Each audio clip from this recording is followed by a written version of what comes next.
आप सभी को कार्तिक मास के शुक्ल पक्ष की आंवला नवमी की हार्दिक शुभकामनाएं। आंवला नवमी को आरोग्य नवमी, अक्षय नवमी और कुष्मांड नवमी के नाम से भी जाना जाता है। आज के दिन आंवले के पेड़ का पूजन करने से सुख, सौभाग्य और आरोग्य जीवन की प्राप्ति होती है। तो आइए सुनते हैं अक्षय फल देने वाली आंवला नवमी की इन पौराणिक कथाओं को। आंवला नवमी पर आंवले के पेड़ के नीचे पूजा और भोजन करने की परंपरा माता लक्ष्मी जी ने प्रारंभ की थी।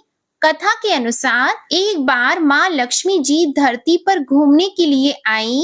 धरती पर आकर महालक्ष्मी जी सोचने लगी कि भगवान विष्णु और शिव जी की पूजा एक साथ कैसे की जा सकती है। तभी उन्हें याद आया कि तुलसी और बेल के गुण आंवले में भी पाए जाते हैं। तुलसी भगवान विष्णु को और बेल भगवान शिव को अत्यंत ही प्रिय है।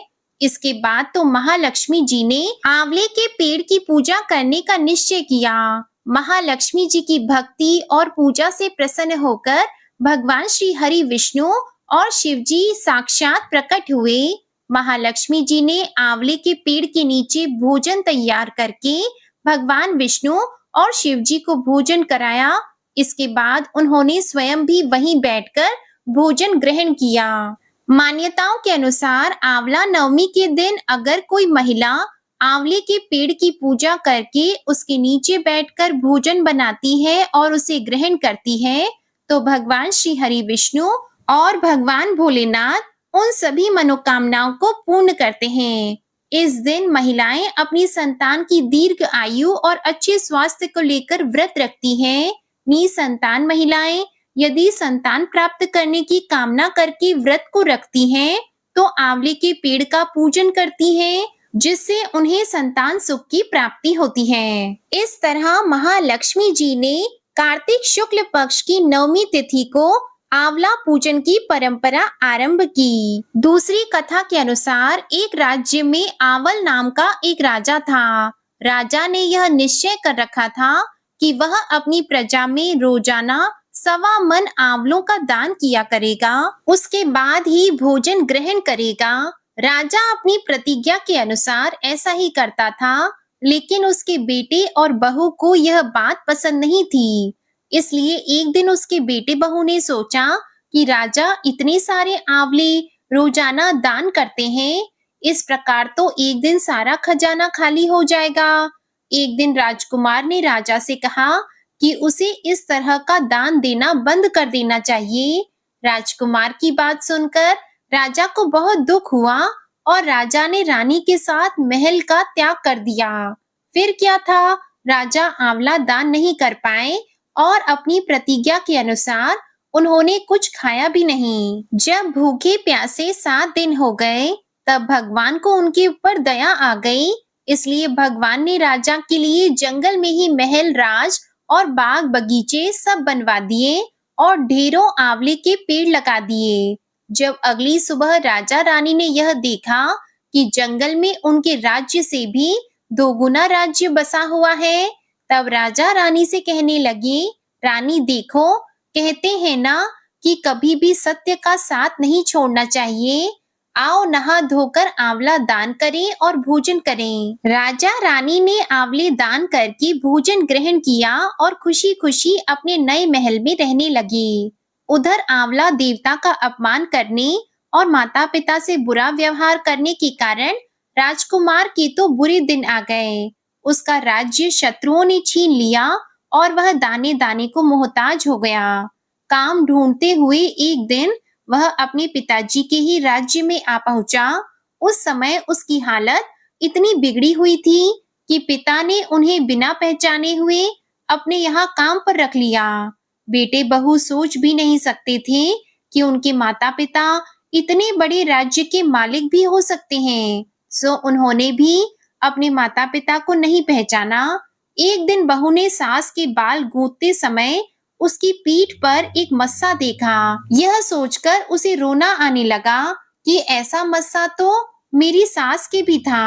हमने यह सोचकर उन्हें आंवले दान करने से रोका था कि हमारा धन नष्ट हो जाएगा। आज वे लोग न जाने कहाँ होंगे। यह सोचकर बहू को रोना आने लगा और आंसू टपक टपक कर सास की पीठ पर गिरने लगे। रानी ने तुरंत पलटकर देखा और पूछा कि तुम रो क्यों रही हो? तो उसने बताया कि आपकी पीठ जैसा मस्सा मेरी सास की पीठ पर भी था। हमने उन्हें आंवले दान करने से रोक दिया था, इसलिए वे नाराज होकर घर छोड़कर कहीं चले गए। तब रानी ने उन्हें पहचान लिया, सारा हाल पूछा और अपना हाल भी बताया। अपने बेटे बहू को समझाया कि दान करने से धन कम नहीं होता बल्कि बढ़ता है। तब बेटे बहू भी अब सुख से राजा रानी के साथ रहने लगे और आंवलों का दान करने लगे। अब आप सुनिए आंवला नवमी की तीसरी कथा। बहुत समय पहले की बात है, एक सेठ था। वह हर साल आंवला नवमी के दिन ब्राह्मणों को आंवले के पेड़ के नीचे बैठाकर भोजन कराता था। इसके साथ ही सोना चांदी आदि भेंट में देता था। लेकिन यह सब चीजें सेठ के बेटों को बिल्कुल भी अच्छी नहीं लगती थी। ऐसे में वह अपने पिता से खूब झगड़ते थे। इन सब चीजों से तंग आकर सेठ ने घर छोड़ दिया और दूसरे गांव में जाकर बस गया। इसके साथ ही जीवन यापन के लिए उसने एक छोटी सी दुकान रख ली। इसके साथ ही उस दुकान के आगे एक आंवले का पेड़ लगाया। भगवान की कृपा इतनी हुई कि उसकी दुकान खूब चलने लगी। इसके साथ ही उसने अपने नियम को न तोड़ते हुए हर साल आंवला नवमी के दिन विधिवत पूजा करने के साथ ब्राह्मणों को भोजन कराकर दान दिया। वहीं दूसरी ओर सेठ के पुत्रों का व्यापार ठप हो गया। ऐसे में सेठ के बेटों को समझ आने लगा कि वो अपने पिता के भाग्य से ही खाते थे। अपनी गलती समझकर वे अपने पिता के पास गए और अपनी गलती की माफी मांगने लगे। फिर पिता के कहने के बाद उन्होंने भी आंवले के पेड़ की पूजा शुरू की और दान भी किया। इसके प्रभाव से सेठ के बेटों के घर पहले की तरह खुशहाली आ गई और सुख समृद्धि के साथ वे रहने लगे। बोलिए श्री लक्ष्मी नारायण भगवान की जय। अब आप सुनिए आंवला नवमी की अन्य कथा। एक सेठ सेठानी थे, उनके 5 बेटे बहू थे। सेठ सेठानी बहुत धार्मिक प्रवृत्ति के थे और दानवीर भी थे। सेठ जी खूब धनवान थे। उनके पास इतना सोना चांदी और रुपए पैसे थे कि उनको समेटने और रखने के लिए कई नौकर चाकर थे और वे भी धन को गिनने के बजाय तराजू में तोल कर रखते थे। मतलब सेठ जी की 7 पुश्तें घर बैठकर खाएं तो भी धन कम न हो। सेठानी जी का एक नियम था, वे रोज पूजा करके एक सोने का आंवला दान देती थी, फिर ही खाना खाती थी। इस तरह सेठ जी और सेठानी जी आराम से रहते थे। पर एक दिन सेठानी की बहुओं ने सोचा कि यदि माँ सब रोज इसी तरह से एक सोने का आंवला दान देती रही तो कुछ ही दिन में हमारे पास कुछ नहीं बचेगा। तो क्यों ना माँ से कहें कि वे रोज एक सादा आंवला दान करें, न कि सोने का आंवला। इसके बाद सब बहुएं मिलकर सासू जी से कहती हैं कि वे सोने के आंवले की जगह सादा आंवला दान करके खाना खा लिया करें। सेठानी जी उनकी बात मान लेती है और रोज एक सादा आंवला दान करने लग जाती है। पर कुछ दिन बाद उनकी बहुओं को सेठानी जी का वो सादा आंवला दान करना भी अखरने लगता है और वे सासू जी को आंवला दान देने से मना करती हैं। तो सेठ जी और सेठानी जी बहुत दुखी हो जाते हैं और वे अपना घर छोड़कर निकल जाते हैं। सेठ जी और सेठानी जी चलते चलते जंगल में पहुंच जाते हैं और उस दिन सेठानी जी ने आंवला दान नहीं दिया था, अतः उन्होंने खाना भी नहीं खाया था। जंगल में पहुंचते पहुंचते रात हो जाती है। सेठ जी सेठानी जी वहीं एक घने पेड़ के नीचे सो जाते हैं। भगवान सोचते हैं कि आज मुझे मेरे भक्त का मान रखना पड़ेगा और जहां सेठ जी सेठानी जी सोते हैं वहां भगवान की कृपा से एक सोने के आंवले का पेड़ आ जाता है।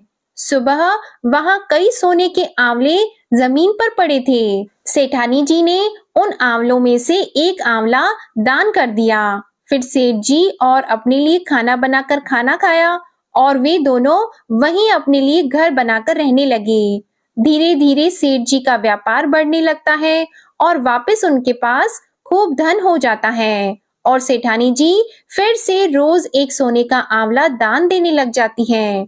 इधर सेठ जी और सेठानी जी के घर से निकलते ही उनके बेटों और बहुओं में आपस में झगड़े होने लगते हैं और इस कारण उनके व्यापार में घाटा होने लगता है और सारी पूंजी खत्म हो जाती है। उन्हें मजदूरी करने के लिए निकलना पड़ता है और वे घूमते घूमते काम की तलाश में वहां पहुंच जाते हैं जहां सेठ जी और सेठानी जी रहते थे। वहां सेठ जी का भवन निर्माण का कार्य चल रहा था। उसमें उनके बेटे बहुएं भी सामान उठाने का काम करते थे। वहां उन्हें सेठानी जी के सोने का आंवला दान देने की बात पता चलती है। तो एक बार उनके मन में आता है कि कहीं ये हमारे माता पिता तो नहीं है, पर फिर वे सोचते हैं कि हमारे माता पिता के पास तो कुछ भी नहीं था, वो कैसे हो सकते हैं। एक दिन वे सेठ जी को देख लेते हैं तो उनके बेटे बहुएं उनके पास जाते हैं और उनसे माफी मांगते हैं कि हमें आप माफ कर दो। हम पैसों के लालच में अंधे हो गए थे और हमारे लालच में आपको घर छोड़ना पड़ा, जबकि हमारे घर में जो भी था वो आपकी किस्मत का था। सेठ जी ने उन्हें माफ कर दिया और सब बेटे बहुएं पुनः सेठ जी सेठानी जी के साथ रहने लगे। हे भगवान, जैसे सेठ जी को पहले टूटे वैसे किसी को मत टूटना और बाद में टूटे वैसे सबको टूटना। कहानी अधूरी हो तो पूरी करना और पूरी हो तो मान करना। प्रेम से बोलिए माता लक्ष्मी जी की जय, भगवान विष्णु जी की जय, सभी देवी देवताओं की जय। काशी नगर में एक निसंतान धर्मात्मा तथा दानी वैश्य रहता था। एक दिन वैश्य की पत्नी से एक पड़ोसन बोली, यदि तुम किसी पराये लड़के की बलि भैरव के नाम से चढ़ा दो तो तुम्हें पुत्र प्राप्त होगा। यह बात जब वैश्य को पता चली तो उसने अस्वीकार कर दिया, परंतु उसकी पत्नी मौके की तलाश में लगी रही। एक दिन एक कन्या को उसने कुएं में गिराकर भैरव देवता के नाम पर बलि दे दी। इस हत्या का परिणाम विपरीत हुआ। लाभ की जगह उसके पूरे बदन में कोढ़ हो गया तथा लड़की की प्रेत आत्मा उसे सताने लगी। वैश्य के पूछने पर उसकी पत्नी ने सारी बात बता दी। इस पर वैश्य कहने लगा, गौवध, ब्राह्मण वध तथा बाल वध करने वाले के लिए इस संसार में कहीं जगह नहीं है। इसलिए तू गंगा तट पर जाकर भगवान का भजन कर और गंगा में स्नान कर, तभी तू इस कष्ट से छुटकारा पा सकती है। वैश्य की पत्नी पश्चाताप करने लगी और रोग मुक्त होने के लिए माँ गंगा की शरण में गई। तब गंगा ने उसे कार्तिक शुक्ल पक्ष की नवमी तिथि को आंवला के वृक्ष की पूजा कर आंवले का सेवन करने की सलाह दी थी, जिस पर महिला ने गंगा माता के बताए अनुसार इस तिथि को आंवला वृक्ष का पूजन कर आंवला ग्रहण किया था और वह रोग मुक्त हो गई थी। इस व्रत और पूजन के प्रभाव से कुछ दिनों बाद उसे दिव्य शरीर और पुत्र रत्न की प्राप्ति हुई। प्रेम से बोलिए गंगा माता की जय, लक्ष्मी माता की जय, विष्णु भगवान की जय। पौराणिक कथा के अनुसार एक बार भगवान विष्णु कई हजार वर्षों तक घोर युद्ध करने के बाद थक गए और फिर अपने वैकुंठ धाम में आकर समाधि लगाकर अपने धनुष के सहारे सो गए। उसी समय देवताओं के यज्ञ करने की योजना चल रही थी, सो वे सभी भगवान विष्णु से मिलने ब्रह्मा जी और शिव जी सहित बैकुंठ आए। वहां उन्होंने देखा कि भगवान विष्णु तो गहन निद्रा में लीन हैं, सोए हुए को नहीं जगाना चाहिए। यह सोचकर वे सभी खड़े हो गए, किंतु बहुत देर के बाद भी भगवान विष्णु जब निद्रा से नहीं जागे, तब उन्होंने सोच विचार कर भगवान विष्णु को जगाने का निर्णय किया। तब ब्रह्मा जी ने कीड़ा उत्पन्न किया और उसे भगवान विष्णु को जगाने के लिए कहा। यह काम करने से भविष्य का भाग मिलेगा। यह सोचकर उस कीड़े ने धनुष की रस्सी काट डाली। धनुष की रस्सी कटते ही एक भयानक शब्द हुआ और चारों ओर अंधेरा छा गया। कुछ समय के बाद जब धीरे धीरे अंधेरा छटा तो देवताओं ने देखा कि भगवान विष्णु का सिर उनके शरीर पर नहीं है। तब तो देवता अत्यंत चिंतित और भयभीत हो गए। देवताओं को चिंता मग्न देखकर ब्रह्मा जी ने कहा कि देवताओं चिंता ना करो, संसार में जो कुछ भी होता है, कुछ न कुछ कारण से ही होता है और यहाँ पर बिना कारण कोई कार्य नहीं होता। हम सभी देवी पराशक्ति की आराधना करेंगे और अवश्य ही वे इस समस्या का समाधान करेंगी। ऐसा कहकर ब्रह्मा जी ने सभी वेदों को देवी की स्तुति करने का आदेश दिया। जब वेदों ने देवी की स्तुति की, तो देवी अत्यंत प्रसन्न हुई और फिर एक आकाशवाणी हुई। आकाशवाणी ने कहा, देवताओं, मैं वेदों की स्तुति से अत्यंत प्रसन्न हूँ। आप लोगों को चिंता करने की कोई आवश्यकता नहीं है। भगवान विष्णु का जो सर कटा है, इसके दो कारण हैं। पहला तो इन्हें एक बार लक्ष्मी जी ने कह दिया था कि आप बिना सिर के हो जाओ, क्योंकि लक्ष्मी जी को देखकर भगवान विष्णु हंस रहे थे। दूसरा कारण है हयग्रीव नाम के दैत्य का अंत करना। हयग्रीव नाम का एक दैत्य है। इसने अन्न जल सब कुछ त्याग कर 1000 वर्षों तक मेरी तपस्या की थी। उस समय इस दैत्य ने अपनी सारी इंद्रियों को अपने वश में कर लिया था और केवल मेरे एक बीजाक्षर मंत्र का जाप करता था। इसने मेरे तामसी रूप के दर्शन पाने के लिए ऐसी घोर तपस्या की। तब मैं पराशक्ति ही अपने तामसी रूप से इस दैत्य के सामने प्रकट हुई थी।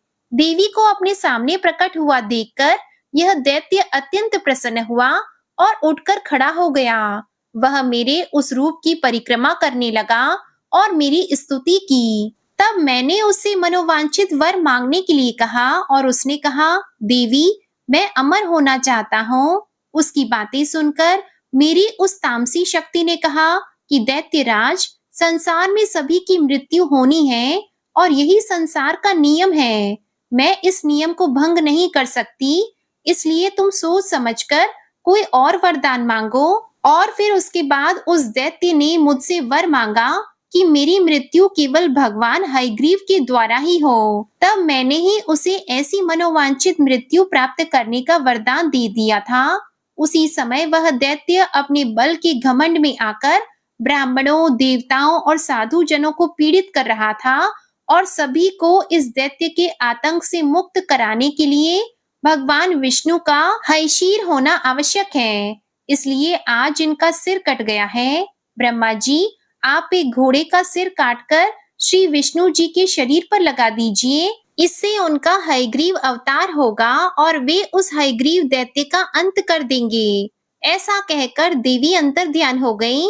इसके बाद देवी के आदेश अनुसार ब्रह्मा जी ने अपनी तलवार से घोड़े का सिर काटकर उसे भगवान विष्णु के शरीर पर लगा दिया और उसी क्षण भगवान विष्णु उठकर खड़े हो गए। इस तरह भगवान विष्णु का हयग्रीव अवतार हुआ और तब हयग्रीव स्वरूप भगवान विष्णु और हयग्रीव नाम के उस दैत्य में भयंकर युद्ध छिड़ गया। उसको मारना इतना आसान नहीं था। तब भगवान विष्णु ने बहुत लंबे समय तक उसके साथ युद्ध किया। बाद में देवी जगदम्बा के वरदान अनुसार भगवान हयग्रीव के हाथों उसका अंत हो गया। एक और कथा के अनुसार एक बार हयग्रीव नाम के दैत्य ने वेदों को चुराकर सागर की अथाह गहराई में छुपा दिया। तब भगवान विष्णु ने मत्स्य रूप धारण करके वेदों को प्राप्त किया और उन्हें पुनः स्थापित किया। एक बार श्री ब्रह्मा जी की असावधानी के कारण एक बहुत बड़े दैत्य हयग्रीव ने वेदों को चुरा लिया। वेदों को चुरा लिए जाने के कारण ज्ञान लुप्त हो गया। चारों ओर अज्ञानता का अंधकार फैल गया। पाप और अधर्म का बोलबाला हो गया। तब भगवान विष्णु ने धर्म की रक्षा के लिए मत्स्य रूप धारण करके हयग्रीव का वध किया और वेदों की रक्षा की। कल्पांत के पूर्व एक पुण्यात्मा राजा तप कर रहा था। उस राजा का नाम सत्यव्रत था। सत्यव्रत पुण्यात्मा तो थे ही, बड़े उदार हृदय के भी थे। प्रभात का समय था, सूर्योदय हो चुका था। सत्यव्रत कृतमाला नदी में स्नान कर रहे थे। उन्होंने स्नान करने के बाद जब तर्पण के लिए अंजलि में जल लिया, तो एक छोटी सी मछली भी जल के साथ साथ उनकी अंजलि में आ गई। राजा सत्यव्रत ने मछली को नदी के जल में छोड़ दिया। तब मछली बोल उठी, राजन, जल के बड़े बड़े जीव छोटे छोटे जीवों को मारकर खा जाते हैं। अवश्य ही कोई बड़ा जीव मुझे भी मारकर खा जाएगा।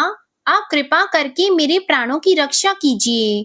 सत्यव्रत के हृदय में दया उत्पन्न हो गई। उन्होंने मछली को जल से भरे हुए अपने कमंडल में डाल लिया। तभी एक आश्चर्यजनक घटना घटी। एक ही रात में मछली का शरीर इतना बढ़ गया कि कमंडल उसके रहने के लिए छोटा पड़ने लगा। दूसरे दिन मछली सत्यव्रत से बोली, राजन, मेरे रहने के लिए कोई दूसरा स्थान ढूंढिए, क्योंकि मेरा शरीर बढ़ गया है। मुझे घूमने फिरने में बड़ा कष्ट होता है। राजा सत्यव्रत ने मछली को कमंडल से निकालकर पानी से भरे हुए एक बड़े मटके में रख दिया। यहाँ पर भी मछली का शरीर रात भर में ही मटके में इतना बढ़ गया कि अब तो मटका भी उसके रहने के लिए छोटा पड़ गया। दूसरे दिन मछली फिर से राजा सत्यव्रत से बोली, राजन, मेरे रहने के लिए कहीं और प्रबंध कीजिए, क्योंकि मटका भी मेरे रहने के लिए छोटा पड़ रहा है। तब राजा ने मछली को निकालकर एक सरोवर में डाल दिया, किंतु सरोवर भी मछली के लिए छोटा पड़ गया। इसके बाद राजा ने मछली को नदी और उसके बाद फिर समुद्र में डाल दिया। समुद्र में डालते ही आश्चर्य हुआ। समुद्र में भी मछली का शरीर इतना अधिक बढ़ गया कि मछली के रहने के लिए वह स्थान भी छोटा पड़ गया। समुद्र भी मछली के रहने के लिए छोटा हो गया। यह देखकर मछली फिर से सत्यव्रत से बोली, राजन, यह समुद्र भी अब मेरे रहने के लिए पर्याप्त नहीं है। कृपया मेरे रहने की व्यवस्था कहीं और कीजिए। अब तो राजा आश्चर्यचकित हो उठे। उन्होंने ऐसी मछली आज तक कभी नहीं देखी थी। तब वह विस्मय भरे स्वर में बोले कि मेरी बुद्धि को विस्मय के सागर में डुबोने वाले आप हैं कौन? कृपया करके बताइए। तब मत्स्य रूपधारी श्री हरि विष्णु जी ने उत्तर दिया, राजन, हयग्रीव नामक दैत्य ने वेदों को चुरा लिया है। जगत में चारों ओर अज्ञान और अधर्म का अंधकार फैला हुआ है। मैंने हयग्रीव को मारने के लिए ही मत्स्य का रूप धारण किया है। आज से 7वें दिन पृथ्वी प्रलय के चक्र में फिर जाएगी। समुद्र उमड़ उठेगा, भयानक वृष्टि होगी, सारी पृथ्वी पानी में डूब जाएगी। जल के अलावा कहीं और कुछ नहीं दिखाई देगा। आपके पास तब एक नाव पहुंचेगी। आप सभी अनाजों और औषधियों के बीजों को लेकर सप्त ऋषियों के साथ नाव में बैठ जाइएगा। मैं उसी समय आपको फिर से दिखाई पड़ूंगा और आपको आत्म तत्व का ज्ञान प्रदान करूंगा। राजा सत्यव्रत उसी दिन से श्री हरि का स्मरण करते हुए प्रलय की प्रतीक्षा करने लगे। ठीक 7वें दिन प्रलय का दृश्य उपस्थित हो उठा। समुद्र भी उमड़कर अपनी सीमाओं से बाहर बहने लगा। भयानक वर्षा होने लगी। देखते ही देखते थोड़ी ही देर में सारी पृथ्वी पर चारों ओर जल ही जल हो गया और संपूर्ण पृथ्वी जल में समा गई। उसी समय एक नाव दिखाई पड़ी। राजा सत्यव्रत सप्त ऋषियों के साथ उस नाव पर सवार हो गए और उन्होंने नाव के ऊपर संपूर्ण अनाजों और औषधियों के बीज भी भर लिए। अब नाव प्रलय के सागर में तैरने लगी। प्रलय के उस सागर में नाव के अलावा कहीं और कुछ भी दिखाई नहीं दे रहा था। सहसा मत्स्य रूपी भगवान प्रलय के सागर में दिखाई पड़े। राजा सत्यव्रत और सप्त ऋषिगण मत्स्य रूपी भगवान की प्रार्थना करने लगे। भगवान से आत्मज्ञान पाकर सत्यव्रत का जीवन धन्य हो उठा और वे जीते जी ही जीवन मुक्त हो गए। प्रलय का प्रकोप शांत होने पर मत्स्य रूपी भगवान ने हयग्रीव को मारकर उससे वेद छीन लिए और फिर भगवान ने ब्रह्मा जी को पुनः वेदों को प्रदान किया। इस प्रकार भगवान ने मत्स्य रूप धारण करके वेदों का उद्धार तो किया ही, साथ ही संसार के प्राणियों का भी अमिट कल्याण किया। तो सभी मिलकर प्रेम से बोलिए मत्स्य भगवान की जय, श्री हरि विष्णु भगवान की जय। ये थी आज की आंवला नवमी की कथाएं। आपको ये वीडियो पसंद आई हो तो वीडियो को लाइक करके कमेंट बॉक्स में श्री हरि विष्णु जी की जय जरूर लिखिएगा और हमारे चैनल को भी सब्सक्राइब कीजिएगा। जय जय श्री राधे कृष्णा।